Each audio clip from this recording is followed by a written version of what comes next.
Hello दोस्तों, welcome back to our YouTube channel Guru Masti JNMT। दोस्तों, मैं आज इस सेशन में 326 क्वेश्चन से चालू करूंगा, क्योंकि 325 तक पिछले सेशन तक कंप्लीट कर लिया था। ठीक है। और जो पिछले सेशन 300 यानी 325 तक जो नहीं देखे हैं, वो डिस्क्रिप्शन में जाएं वीडियो के, और उसमें प्लेलिस्ट का लिंक दिया हुआ है, वहाँ से जाकर डायरेक्ट देख सकते हैं। ठीक है।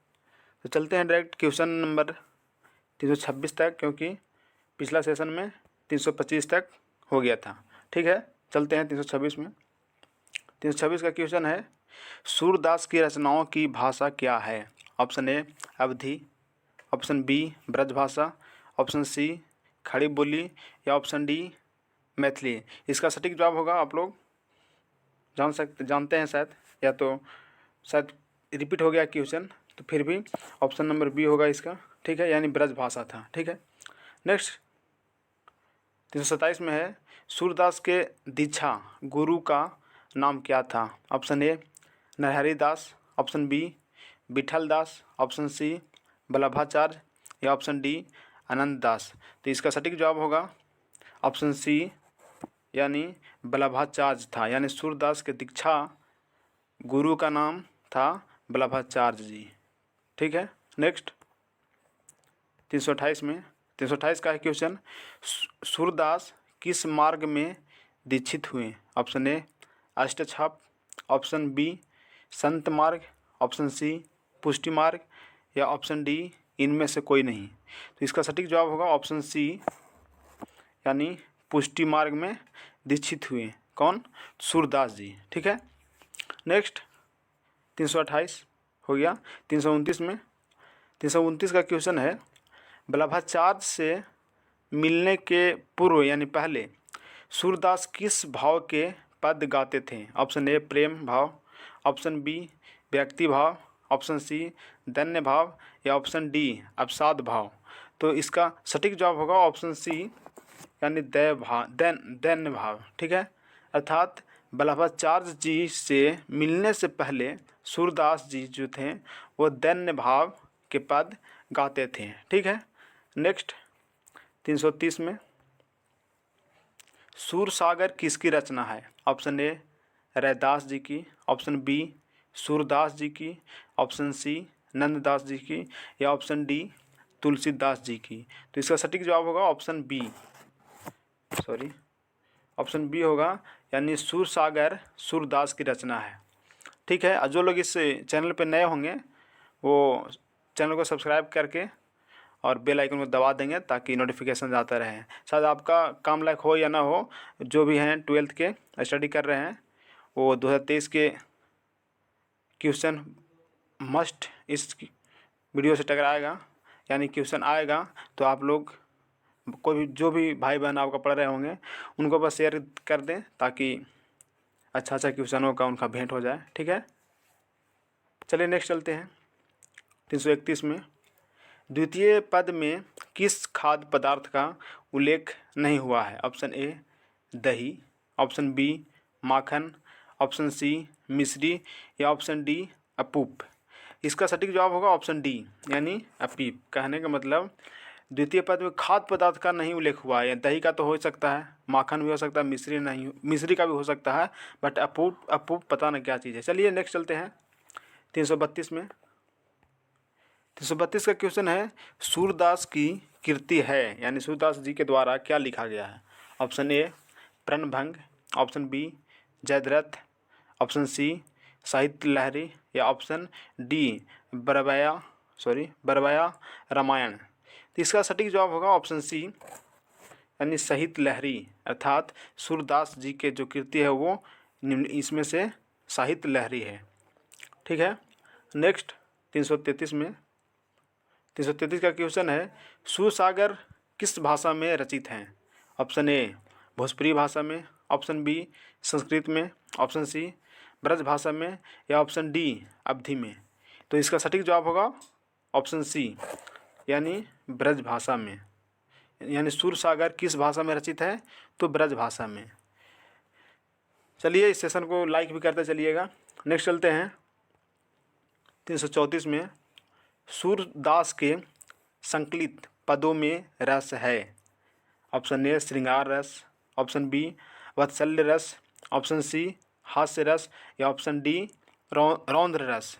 तो इसका सटीक जवाब होगा ऑप्शन बी, यानी वात्सल्य रस है। सूरदास के संकलित पदों में वात्सल्य रस है। ठीक है, नेक्स्ट 335, कहानियाँ का अर्थ होता है? ऑप्शन ए स्त्री, ऑप्शन बी वधू, ऑप्शन सी पत्नी या ऑप्शन डी गोद। तो इसका सटीक जवाब ऑप्शन डी होगा, यानी गोद होगा, अर्थात कहानियाँ का अर्थ गोद होता है। ठीक है, नेक्स्ट चलते हैं 336 में। 336 का क्वेश्चन है, भगवान श्री कृष्ण किस कवि के पूज्य थे? ऑप्शन ए तुलसीदास के, ऑप्शन बी जायसी के, ऑप्शन सी कबीरदास के या ऑप्शन डी सूरदास के। तो इसका सटीक जवाब होगा ऑप्शन डी, यानी भगवान श्री कृष्ण जी थे वो सूरदास के पूज्य थे। ठीक है, नेक्स्ट 337 में, बरवै रामायण किनकी रचना है? ऑप्शन ए नंददास की, ऑप्शन बी सूरदास की, ऑप्शन सी तुलसीदास की या ऑप्शन डी कबीरदास की। तो इसका सटीक जवाब होगा ऑप्शन सी, यानी तुलसीदास की रचना है बरवै रामायण।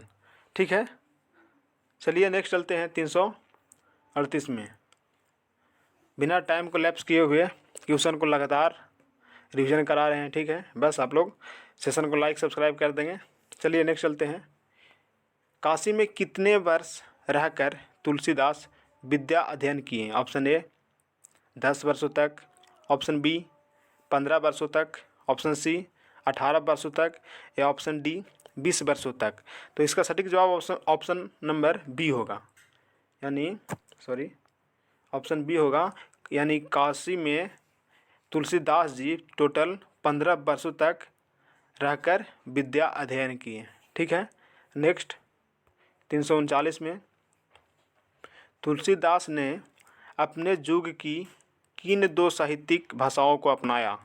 ऑप्शन ए उर्दू और फारसी, ऑप्शन बी संस्कृत और हिंदी या ऑप्शन सी अवधी और ब्रज या ऑप्शन डी अपभ्रंश और प्राकृत। तो इसका सटीक जवाब होगा ऑप्शन सी, यानी अवधी और ब्रज भाषा को तुलसीदास जी ने अपनाया। ठीक है, नेक्स्ट 340 में, 340 का क्वेश्चन है, तुलसीदास जी कैसे कवि माने जाते हैं? ऑप्शन ए रहस्यवादी, ऑप्शन बी छायावादी, ऑप्शन सी अलगाववादी या ऑप्शन डी समन्वयवादी। तो इसका सटीक जवाब होगा ऑप्शन डी, यानी समन्वयवादी। तुलसीदास जी समन्वयवादी कवि माने जाते हैं। नेक्स्ट 341 में, तुलसीदास के दीक्षा गुरु थे, कौन थे? अब्रवास, नरहरिदास, सूरदास या महादास। तो इसका सटीक जवाब होगा ऑप्शन बी, यानी नरहरिदास जी, अर्थात तुलसीदास के दीक्षा गुरु नरहरिदास जी थे। ठीक है, नेक्स्ट 341 में,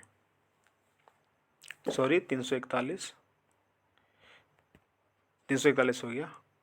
342 में, हनुमान बाहुक को तुलसीदास की किस कृति का एक अंग माना जाता है? Option A Janaki Mangal, option B Kavitavali या ऑप्शन सी गीतावली या ऑप्शन डी श्री कृष्ण गीतावली।